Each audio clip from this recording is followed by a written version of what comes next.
ببین چه نماز میخونی چه نمیخونی، لطفا این ویدیو رو ببین.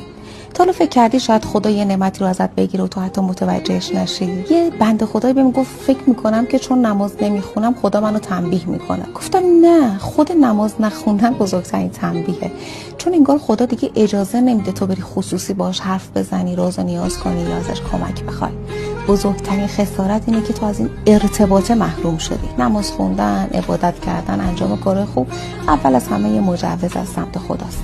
اگه این فرصت ازت گرفته بشه یعنی داری تنبیه میشه به خاطر یه سری کارهای اشتباه. حواست باشه اگه غرق توی سری کارهای اشتباه بشی کم کم توفیق انجام یه سری از کارهای خوب ازت گرفته میشه.